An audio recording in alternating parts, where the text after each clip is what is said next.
Hello, creative friends. Welcome back to the Do It For The Process podcast. I am your host, Emily Jeffords, and this is our first real, juicy, very full episode of 2025, and that feels so special. In this episode, we're going to learn how to set goals that are based on your values.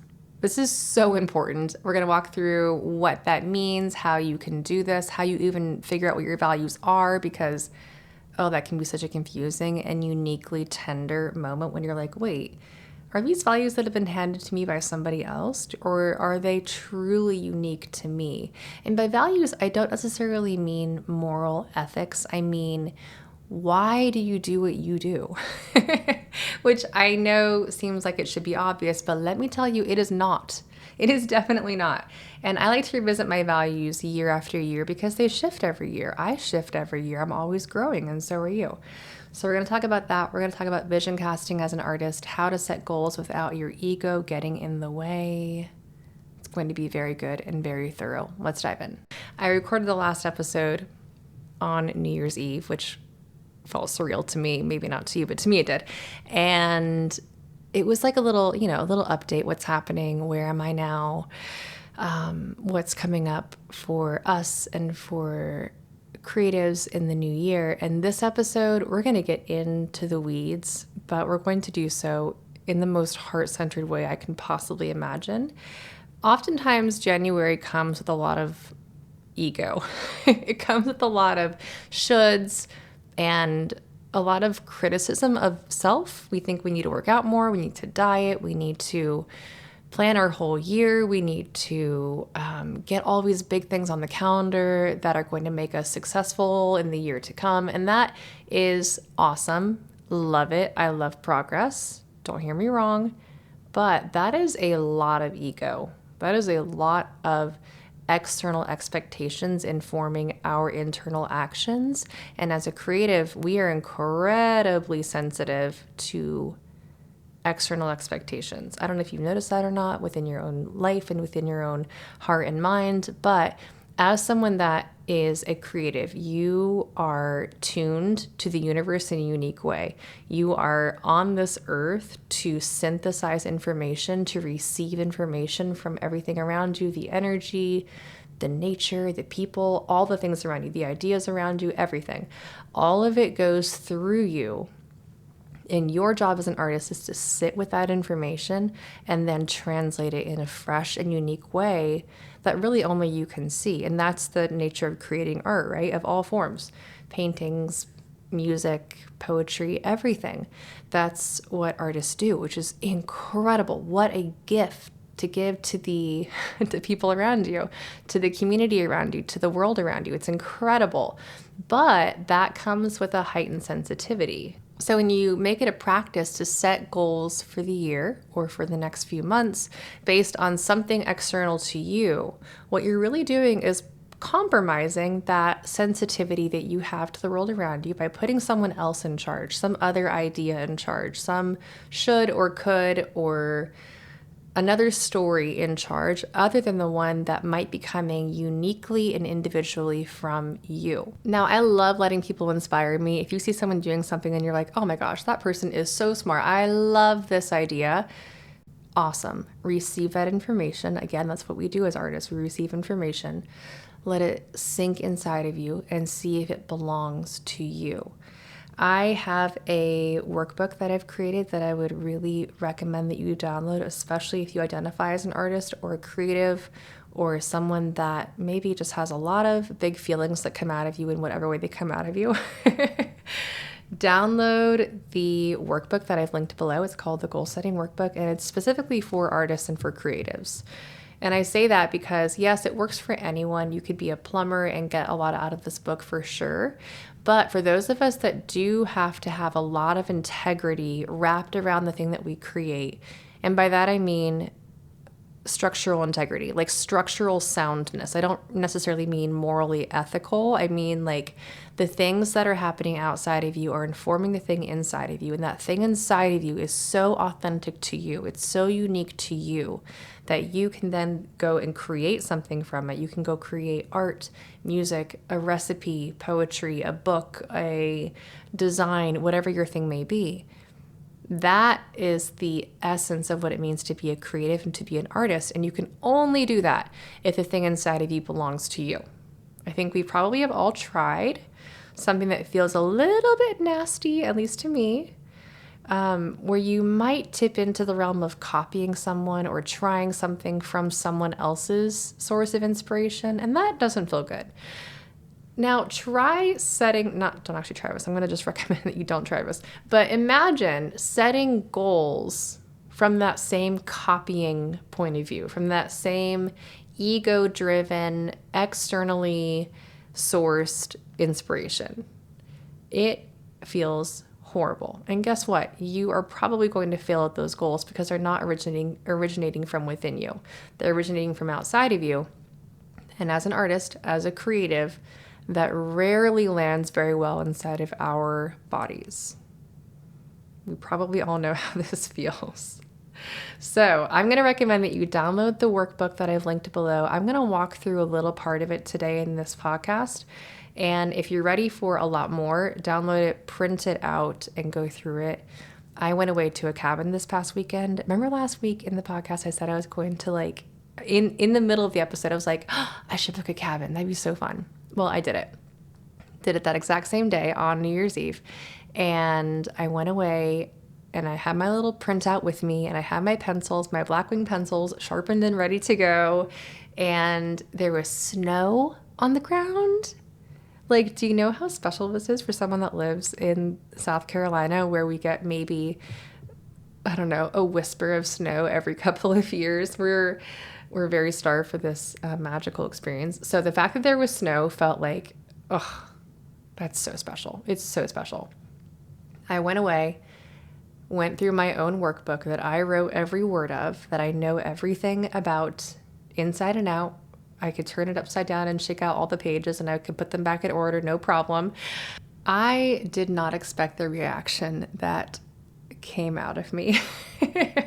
And it wasn't a bad thing, but I did spend most of the day on the first day crying, just feeling incredibly tender, not even sad, just, you know, that feeling when you sit with something and it feels like it matters so much. It feels incredibly precious. It feels incredibly important. And part of the workbook, the first part of it in particular, asks you to look inward and to value what you see. And that can be a very vulnerable practice. And most years when I do this, I don't end up crying for a whole day. I end up feeling very seen, very confident, very like, yes, I know my worth. I know what I'm doing. This feels so, so, so good. But something about the way it hit this year, I don't know if it's the transformation that I've gone through personally, or if it's the fact that my dreams feel a little bit bigger and a little bit more vulnerable this year. I'm not sure. But something about it made me literally cry for a whole day. But then the second day, after having my big reactions, I went through the entire book and filled it out on day one.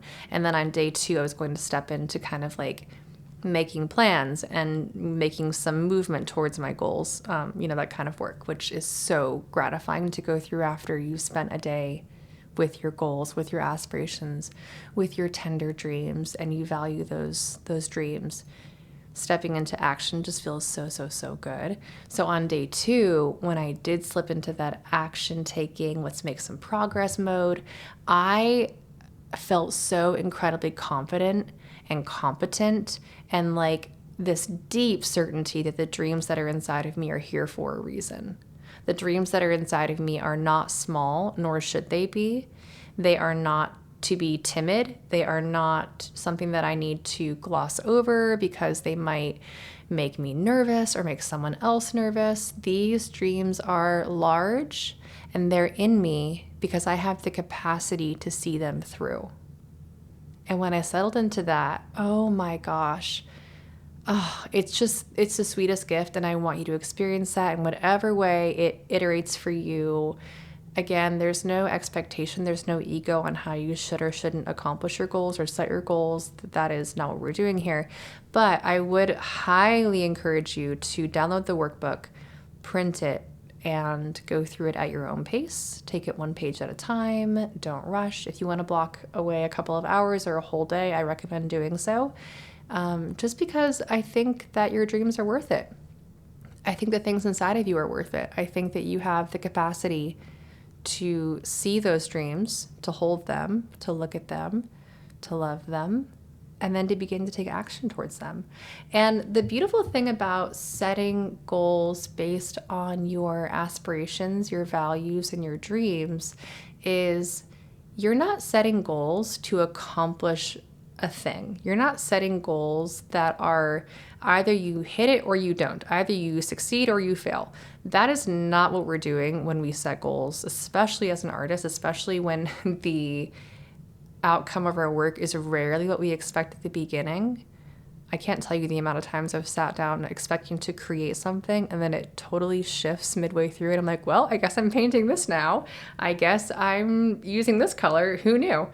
That happens all the time, literally every single time I paint.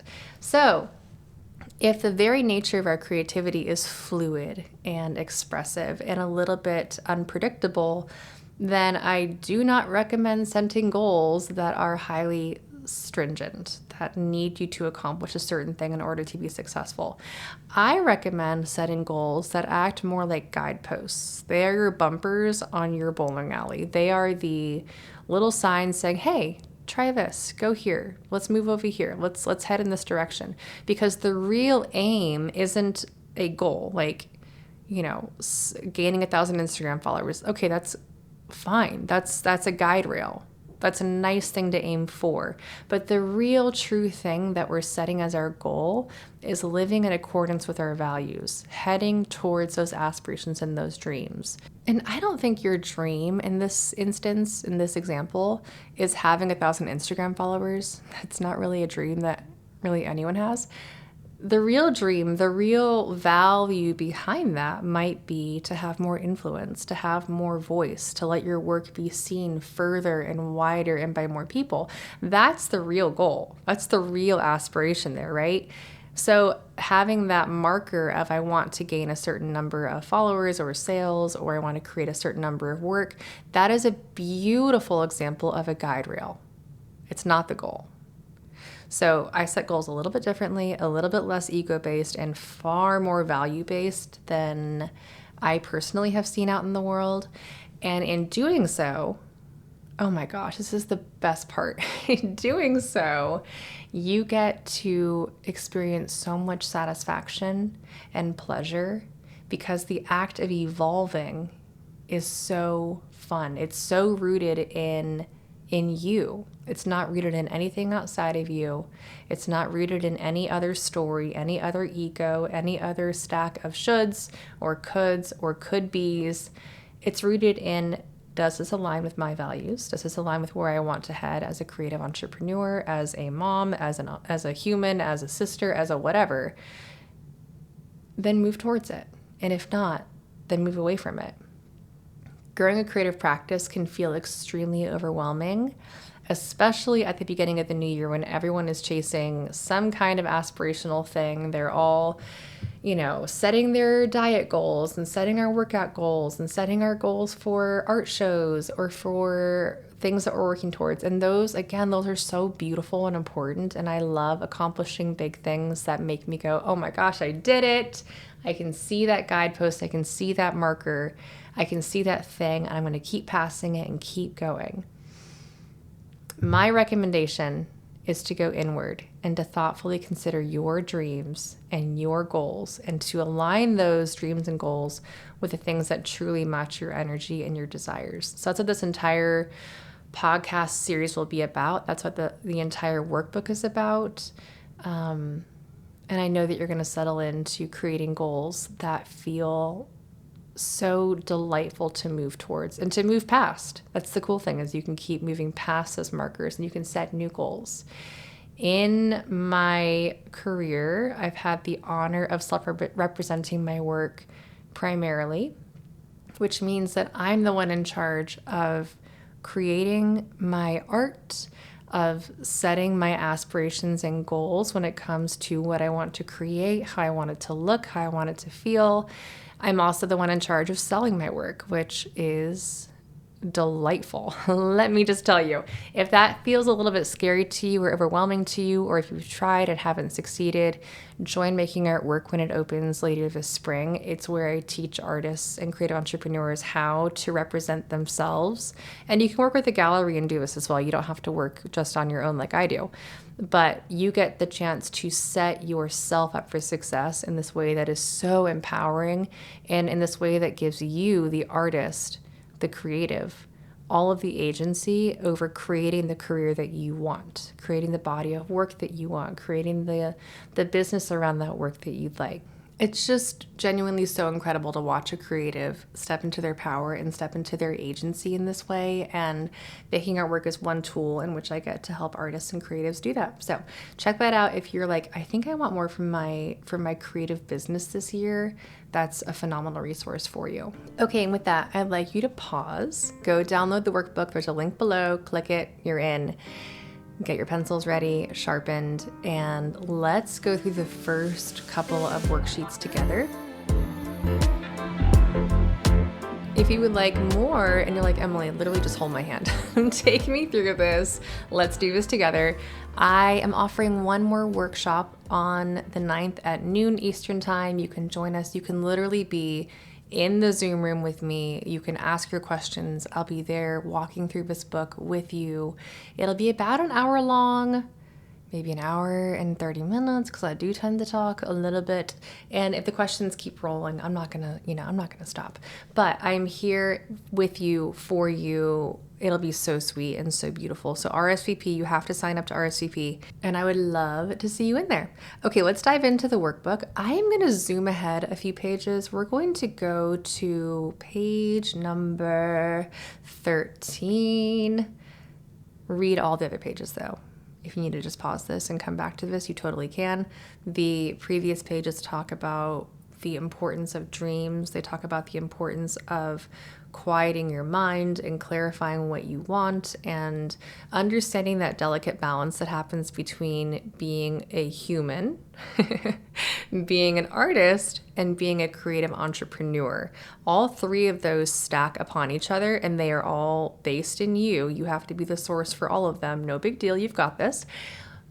And then your creative work, and then your business kind of spans out of that. Go read that worksheet. It's really helpful and really clarifying. And I'm assuming that a lot of my sweet listeners are in that category, and that like subset of incredibly brave humans who not only create beautiful work, but then also bring it to the world and let people see it, and then take money from them for seeing. Oh, it's amazing. You're amazing. Okay.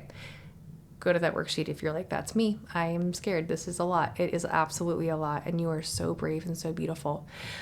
On worksheet number 1, which is on page 13 of the book is 24 pages long. Worksheet number 1 is the heart and soul of everything that comes. And it's also so delightful and so fun. This one, I do think you need to look at it. I think it's important to see. I think it's important to sit with the words. I'm going to read them, but sit with them, and maybe you can either be very intuitive and impulsive like I am, or you can sit with these and maybe mull them over for a little while and see what resonates with you, and settle into the words that resonate most with you over time. That's completely valid. In this worksheet, we're going to be defining your core values. Now, why does this matter? Your core values become the foundation for every decision that you make thereafter. No big deal, right? Literally no big deal. They are so important. They are the root of your creative work. They are the root of your business. They are the root of you, the human, and why you do what you do. Without aligning your core values to your actions, you will burn out. I know. I've done it myself. Do not do it. Once I began to say, oh, I'm having a lot of fatigue, a lot of anxiety, a lot of burnout because I'm doing actions that do not support my core values at all. I'll tell you mine in just a moment, but I'm going to read some core values to you, listen to the words, and if one resonates with you, you're like, oh, that's me. That sinks into my body, and it feels like it belongs, and it feels like it's why I want the things that I want in this life. Maybe think about that more than you think about this is why I do what I do, because you might be in the same situation that I was in where you're doing things that are not based on your core values. So think about this is why I want that. For example, if you are aching to go to Italy, there's a reason, and that reason is based in your core values. And those core values might be asking you to step into that aligned action and make that dream come true. That's a core value, right? Some of us want to stay home and plant gardens. Some people want to move to New York City. Some people want to learn how to drive, my daughter. Some people want to begin a completely different business than the one that they're currently working within or running. Think about the things that you want. There's a core value that's asking to be recognized in that want. And that is so special and so cool. So here are the values that I have written down. This is not an exclusive list. There are probably 100 more. So don't limit yourself to just the words that I'm going to read to you, but they might be a helpful place to begin, just to say, oh, that one.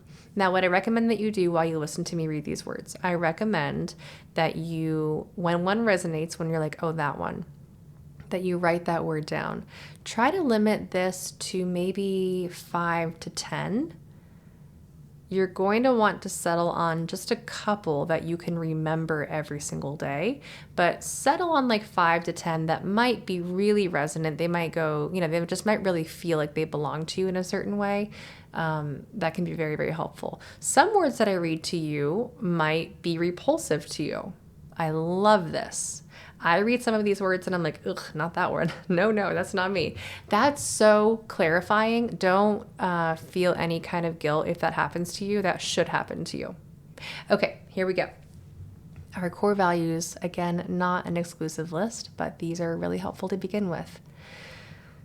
Abundance, adventure, alchemy, ambition, authenticity, authority, autonomy, balance, beauty, belonging, boldness, bravery, brilliance, calm, challenge, community, compassion, competency, connection, courage, creativity, curiosity, determination, ease, exploration, fame, freedom, friendships, fun, growth, happiness, harmony, healing, honesty, humor,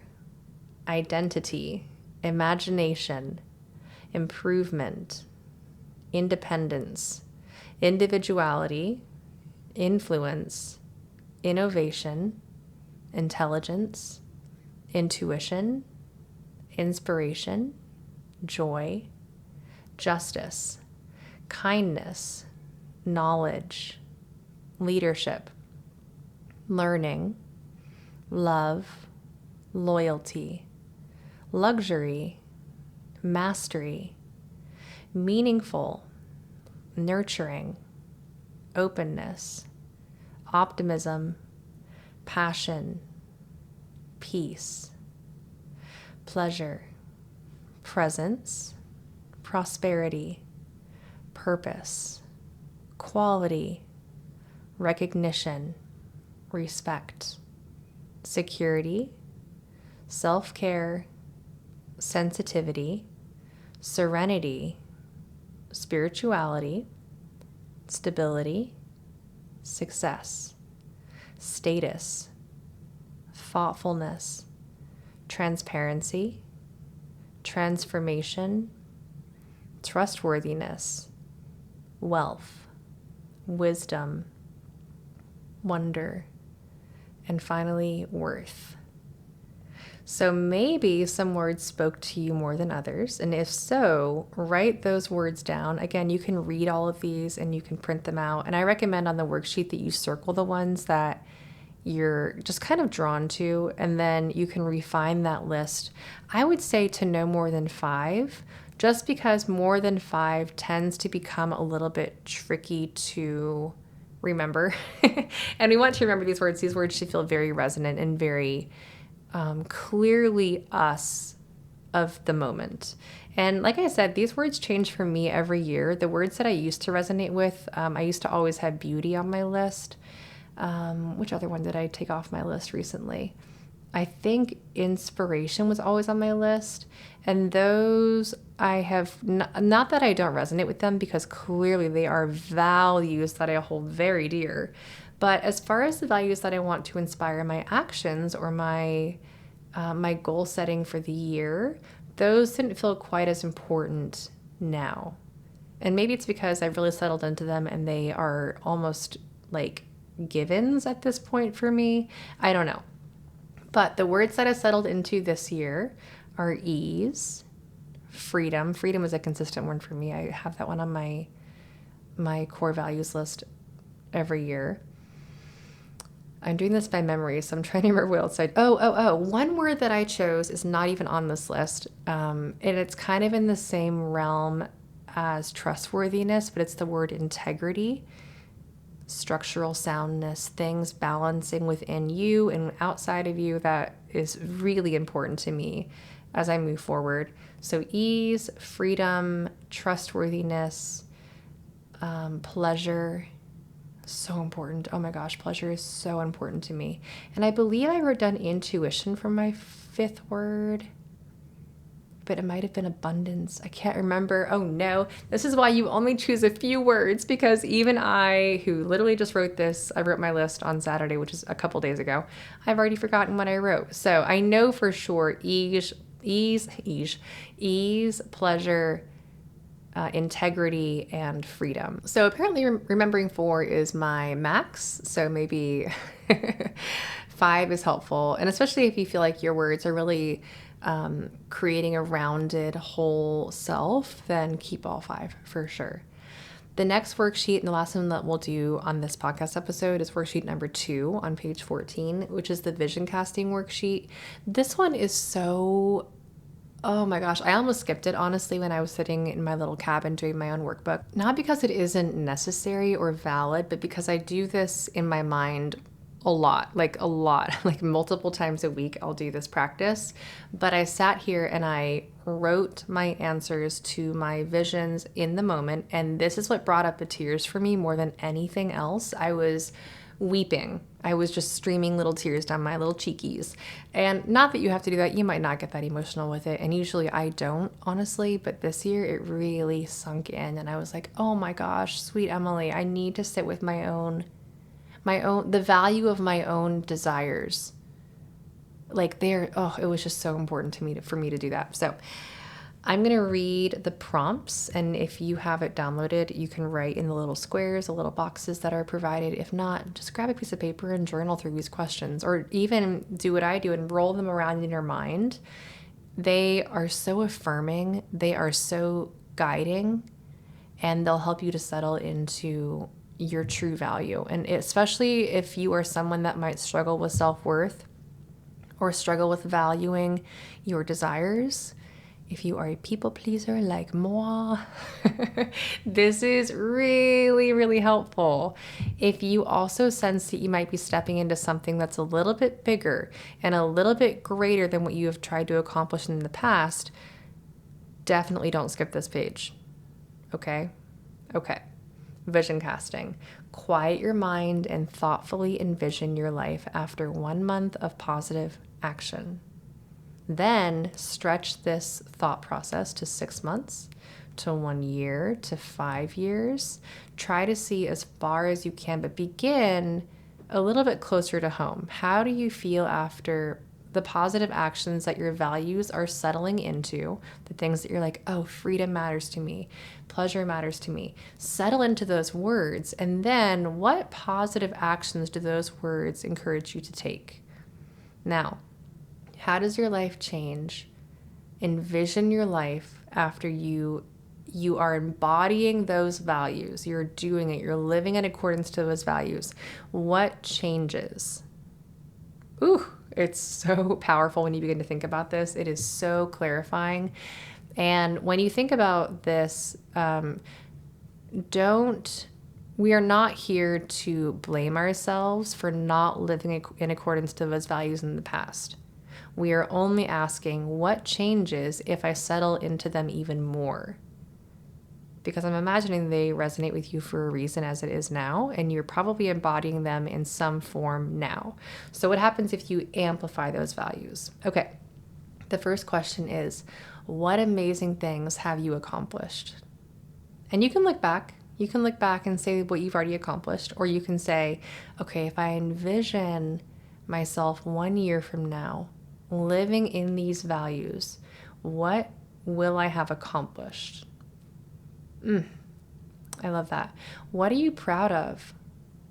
Again, same kind of thought. If you need to look back and only answer what you have currently done that embodies those values, and you want to write down a list of things that you've already accomplished that you're proud of, that's great. That's a great place to begin. If you have the imagination to look at your future self, what is she proud of? What are they proud of? Oh, ooh, gives me chills. Sometimes it's easier for me to do this exercise with a lot of distance. What am I proud of? What is 60-year-old Emily proud of? That's 20 years away. What have I done in 20 years that I'm like, oh, sweet, Emily, you have done so many things that I'm proud of. Probably some things that I'm not proud of too, but hopefully a lot more that I'm very, very proud of. What are those things? Just list them out. Write them down. The next question is, what brings you true joy? When do you feel most creative and alive? This is so powerful. It's so silly, but as a creative entrepreneur or as someone that creates for your soul to be alive, it's so silly that we don't prioritize this question more often. It's so funny to me. Like, why? And I think it's because being a creative is a little bit countercultural. So no one around you is doing this. No one around you is saying, I feel most alive. I feel most joyful. I feel most creative when. You're not asking that question unless you are some kind of a creative or some kind of person that really feeds off of that deep well of pleasure that we need to be good creatives. This last question is so sweet. And this is the one that changed my whole life when I first did it, maybe 6 or 7 years ago. What does a day in your future life look like, and what does it feel like? Imagine yourself 5, 10, 15 years in the future. Cast your little imagination out quite a bit. What does your future life look like, and what does it feel like? If you know there's a big change on the precipice for you, if you know there's something that's shifting within the next 12 months, what does it look like to be in that future self? I'm moving this year. What does it look like? What does it feel like to be in my future home? If I can begin to manifest towards that beautiful vision, then I am certain I will have that beautiful vision. I will have that home that feels light and it smells good, and my kids patter through it with bare feet, and there's music, and there's something cooking, and there's coffee grounds on the counter that I'll wipe up later, no big deal. And there's not a stack of laundry in the hallway. There's laundry in people's closets. There's green things growing in the garden. There is a cat in the sunshine. Like, there's just things that I'm like, I can see that. I know what that feels like. I can envision that. And the more I can envision it, the more I can manifest it and make it true, make it real.